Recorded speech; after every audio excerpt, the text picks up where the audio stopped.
people can't tolerate isolation. You know, it's a very rare person who can be on their own and stay together. If you concentrate solely on your career, you can get a long way in your career. And I would say that that's a strategy that a minority of men preferentially do. That's all they do. They work like 70, 80 hours a week. They go flat out on their career. They're staking everything on the small probability of exceptional status in a narrow domain.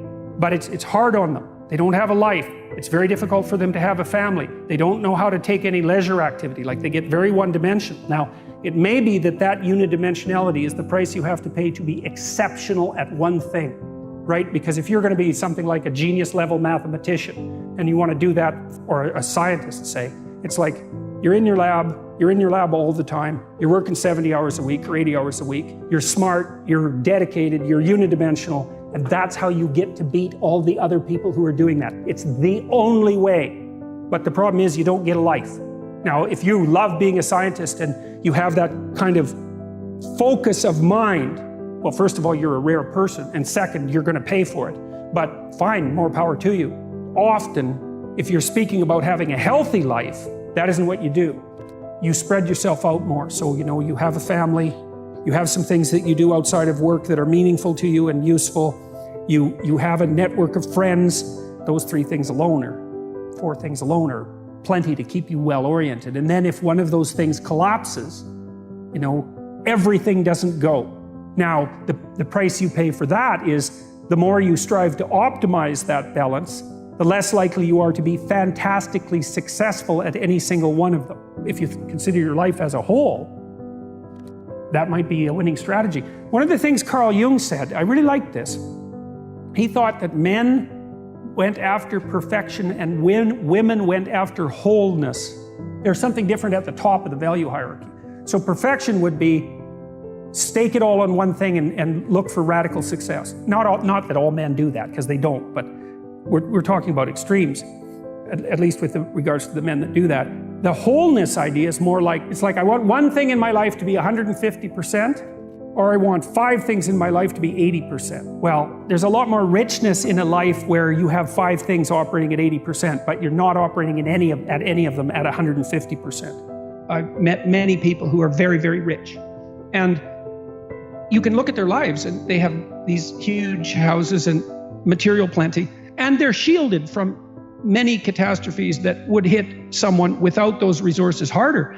But their lives are still full of exactly the same troubles that characterize human life in general.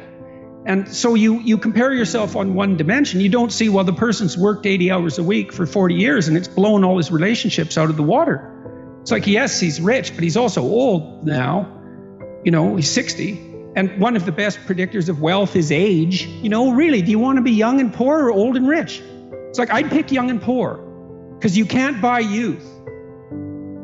And that's something that's worth considering. But you don't know what burdens the people you're jealous of are carrying. And if you're in an organization that only rewards the exercise of power, the probability that that organization is going to fail in totality is extraordinarily high, because it's a tyrannical organization. It'll lose touch with its customers.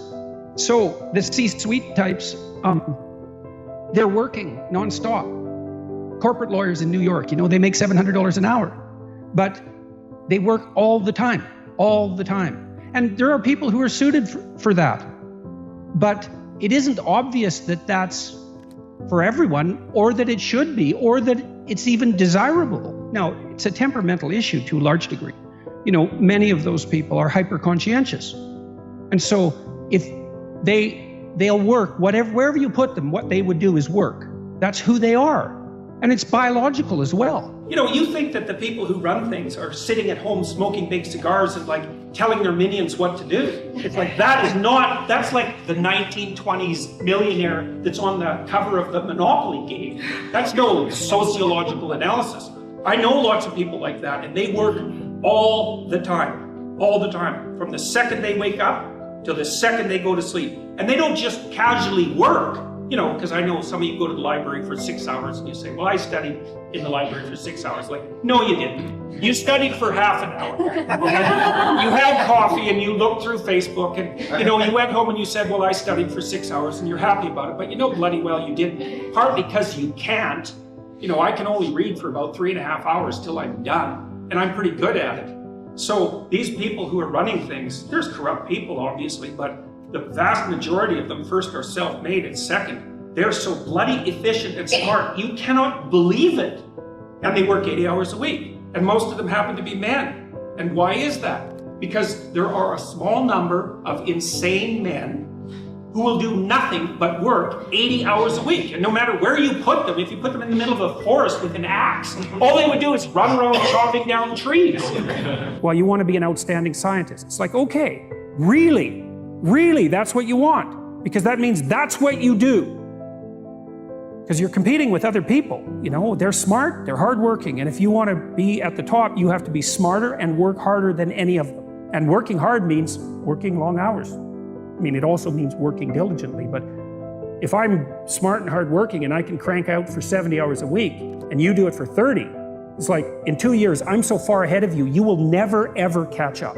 I've met lots of people who were suicidal because of that, but also unwilling to take care of themselves, you know, because they were so guilty about who they were and their mode of being in the world that they just felt that they weren't worth the damn trouble. There is a spark of divinity within us, and it is possible that the fact that you have that spark of divinity with you also means that you have the capability to withstand that terrible vulnerability.